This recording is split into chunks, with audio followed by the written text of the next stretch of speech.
पूरे ब्लास्ट में नए नए खुलासे हुए हैं, उसको हम एक एक करके आपको बताएंगे। पहला खुलासा, फरीदाबाद हाउस 1 से 358 किलोग्राम विस्फोटक जब्त। मतलब यह पहला खुलासा है कि यहां पर 358 किलोग्राम विस्फोटक जब्त किया गया। दूसरा खुलासा क्या है, 88 बैग में 2563 किलो विस्फोटक जब्त कर लिया जाता है। उसके बाद आगे बढ़िए, तीसरा खुलासा, मुजम्मिल ने शाहीन की कार में बंदूक छिपा दी थी। चौथा खुलासा, मुजम्मिल की गिरफ्तारी के बाद शाहीन घबरा गई। पांचवा खुलासा यह है कि शाहीन ने बंदूक फरीदाबाद के एक कूड़ेदान में फेंक दी। ये बड़े बड़े खुलासे हैं।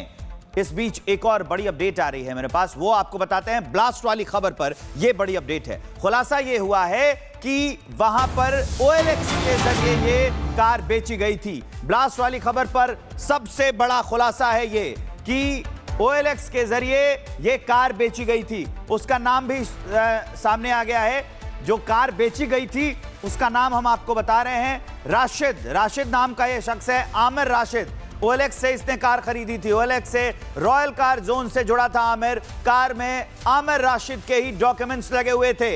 आमिर राशिद पुलवामा का रहने वाला है। ये बहुत बड़ा खुलासा हम आपको बता रहे हैं। उस कार की गुत्थी सुलझ गई है जिस कार को लेकर अब तक सवाल किए जा रहे थे। सब लोग ये जानना चाह रहे थे आखिर वो कार है किसकी। आमिर राशिद नाम का शख्स जिसने OLX से कार खरीदी थी, अब उसका नाम सामने आया है। आमिर राशिद के नाम पर ही ये डॉक्यूमेंट्स हैं। OLX प्लेटफॉर्म का इस्तेमाल किया गया और उसी के जरिए वो जुड़ा हुआ था। 29 अक्टूबर को ये कार खरीदी गई थी। और बड़ी अपडेट है ये, 29 अक्टूबर को ये कार खरीदी गई थी, OLX के जरिए खरीदी गई थी। पुलवामा का आदमी था और उसका नाम आमिर राशिद था।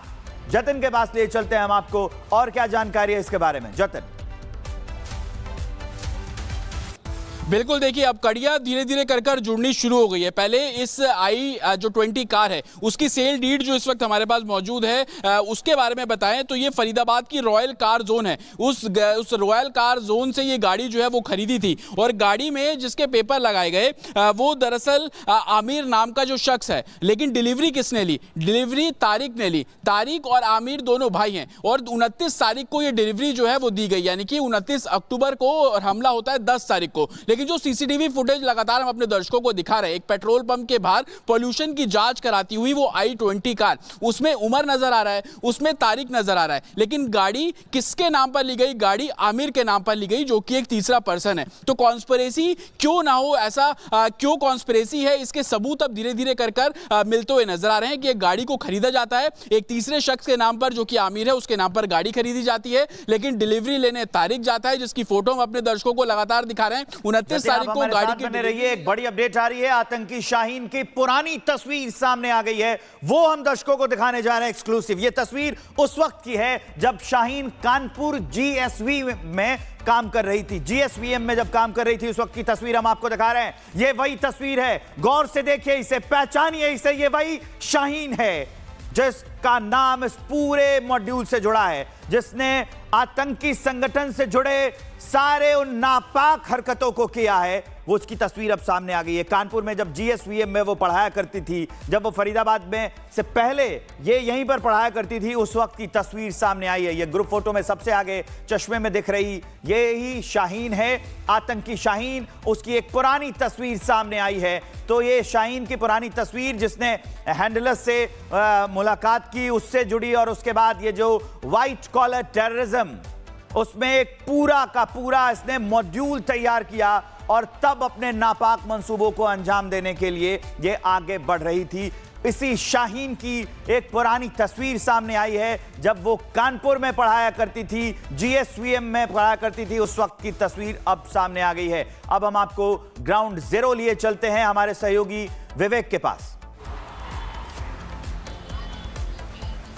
बिल्कुल एक अहम जानकारी आप देख पा रहे हैं कि और जो पुरानी तस्वीरें हैं उसमें मुस्कुराती हुई नजर आती है। इसका मतलब कि तब तक सब कुछ सही था, लेकिन बाद का जो गेटअप विवेक अगर आप देखेंगे तो आपको पता चलेगा कि कितना बड़ा एक चेंज आया। मुजम्मिल का नाम लिया जा रहा है, बताया जा रहा है कि उसके साथ बेहतर और नजदीकी संबंध थे। तो इसका मतलब है कि हो सकता है कि ये चैप्टर बाद में भी शुरू हुआ हो, लेकिन ये जांच का विषय है। लेकिन महिला लीडर बना दिया जाना, महिला विंग की सरदार बना दिया जाना, आतंक की सरदार बना दिया जाना, ये अपने आप में एक बहुत बड़ा कंक्लूजन आता है कि इसने सोच लिया था कि हमें करना क्या है। और ऐसी स्थिति में जब इसकी मानसिक स्थिति वो पहुंच गई कि हमें आतंक का लीडर ही बनना है, तो फिर इसे कोई रोक नहीं सकता। तो ऐसे में इस वक्त जो है एक बड़ी जानकारी हम आपको देना चाहते हैं कि फरीदाबाद की अल फलाह यूनिवर्सिटी में डॉक्टर का जो टेरर मॉड्यूल है उसका पता चलता जा रहा है, लिंक जुड़ते जा रहे हैं और जुड़े हुए जो 3 डॉक्टरों के आतंकी साजिश में शामिल होने की बात कही जा रही है। यानी कि रिपोर्ट्स बता रहे हैं, वहां से हमारी सहयोगी बता पा रही हैं और अब तक जांच एजेंसियों के हवाले से, जो सूत्रों के हवाले से जो खबरें आ रही हैं, उसके मुताबिक इस पूरे यूनिवर्सिटी में एक बड़ा नेटवर्क तैयार किया जा रहा था, लेकिन किसी अंजाम तक पहुंचते उससे पहले ही पोल पट्टी खुल गई। एक रिपोर्ट आपको दिखाते हैं।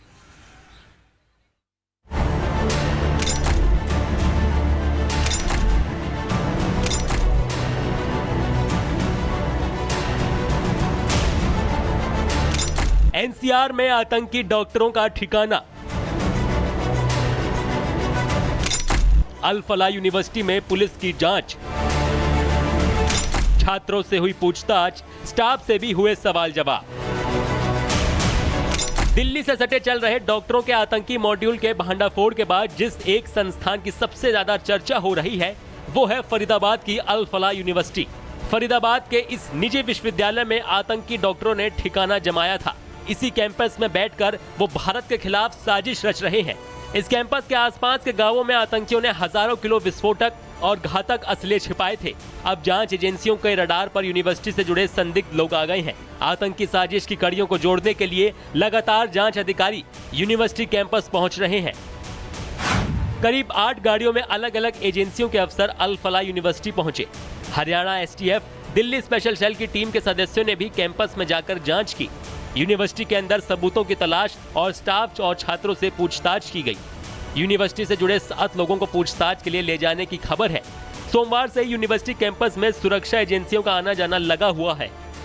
इस यूनिवर्सिटी की बात करें तो यहाँ पे एक के बाद एक जो है 3 डॉक्टर्स जो है उनके आतंकवादी गतिविधियों में शामिल होने की बात निकल करके सामने आई है। उमर की बात करें जो कि पूरे ब्लास्ट को लेकर के मास्टरमाइंड कहा जा रहा है, और उसी की गाड़ी में जो ये ब्लास्ट हुआ है उस गाड़ी में उमर सवार था। कई सारे फोटोज जो है, सीसीटीवी वीडियोज भी सामने आए हैं। और अगर इस यूनिवर्सिटी की बात करें तो इसी यूनिवर्सिटी के बिल्डिंग नंबर 17 के रूम नंबर 13 में उमर और मुजम्मिल एक साथ रहा करते थे। वहाँ पर उन्होंने ये जो पूरी आतंकी कहानी है वो कि किस तरह से आतंकी घटना को अंजाम देना है। उसी रूम नंबर में, यानी इसी यूनिवर्सिटी के बिल्डिंग नंबर 17 रूम नंबर 13 में उन्होंने ये पूरी साजिश जो है वो रची है। दरअसल अल फलाह यूनिवर्सिटी में आतंकी डॉक्टरों की टीम काम करती थी। डॉक्टर उमर, डॉक्टर मुजम्मिल और डॉक्टर शाहीन का सारा समय इसी कैंपस में बीतता था। कैंपस के अंदर ही उनके स्टाफ क्वार्टर भी मौजूद थे। जांच एजेंसियों का आशंका है कि इन आतंकी डॉक्टरों की टोली में कुछ और नाम भी शामिल हो सकते हैं जो अब भी अल फलाह में हैं। इसलिए एजेंसियां यूनिवर्सिटी कैंपस के भीतर अपनी जांच का दायरा बढ़ा रही हैं। पुलिस की जांच और मीडिया में नाम उछलने के बाद अल फलाह यूनिवर्सिटी ने भी अपनी सफाई पेश की। यूनिवर्सिटी की तरफ से जारी बयान में किसी भी आतंकी कनेक्शन से इनकार कर दिया गया। कैंपस में किसी तरह की आतंकी गतिविधियां नहीं होती, किसी भी आतंकी घटना से कोई कनेक्शन नहीं है। यूनिवर्सिटी कैंपस में कुछ भी संदिग्ध नहीं मिला है और मामले की जांच में हर तरह का सहयोग किया जा रहा है। लगातार ये यानी 5वीं बोलेरो गाड़ी है जो यहाँ पे पहुंची है, और इसी के साथ एक ट्रक भर के, नीले कलर का जो ट्रक भर के यहाँ पे पुलिस जो है वो पहुंची थी। एसटीएफ की टीम भी पहुंची हुई थी, और उसी के बाद उसी ट्रक में भर के वो ट्रक बाहर निकलती है, लेकिन पीछे का हिस्सा जो है ट्रक का उसे पर्दे से ढक दिया जाता है। जब वो ट्रक अंदर घुसती है तो उस दौरान जो है ट्रक का पीछे का हिस्सा जो है वो खुला होता है। उसमें कुछ पुलिस वाले हमें नजर आ रहे होते हैं, लेकिन जैसे ही वो ट्रक इस यूनिवर्सिटी से बाहर निकलती है, जो पीछे का हिस्सा होता है ट्रक का उसे पर्दे से ढक दिया गया होता है। और ऐसे में ये जो जानकारी मिल रही है हमें सूत्रों के अनुसार, उसके अनुसार देखिए कुछ स्टूडेंट्स को जो है वो डिटेन किया गया है, और कुछ जो स्टाफ है उन्हें भी डिटेन किया गया है। यानी पूछताछ के लिए जो है पुलिस की टीम जो है, या फिर दिल्ली पुलिस की बात करें या फिर हरियाणा एसटीएफ की बात करें, तो पूछताछ के लिए बाकायदा उनको लेकर के गई है। आपको बता दें, मेडिकल समेत तमाम टेक्निकल कोर्स की पढ़ाई कराने वाली इस यूनिवर्सिटी के स्टाफ पर टेरर मॉड्यूल में शामिल होने का आरोप लगा। अल फलाह यूनिवर्सिटी के 3 डॉक्टर टेरर मॉड्यूल में शामिल थे। डॉक्टर मुजम्मिल पर 3000 किलो विस्फोटक जमा करने का आरोप है। डॉक्टर उमर ने दिल्ली में कार ब्लास्ट की वारदात को अंजाम दिया, जबकि लेडी डॉक्टर शाहीन की कार से AK-47 और कारतूस बरामद हुए थे। फिलहाल आतंकी टेरर मॉड्यूल के आरोपी डॉक्टरों से जुड़े सभी लोगों और जगहों की जांच जारी है, जिसमें अल फलाह यूनिवर्सिटी एक अहम कड़ी है। यूनिवर्सिटी प्रशासन भले ही पूरे मामले से पल्ला झाड़ रहा हो, लेकिन कश्मीरी छात्रों और टीचर्स की भरमार वाली इस यूनिवर्सिटी पर जांच का दायरा तंग होता जा रहा है। Bureau report, Republic Bharat.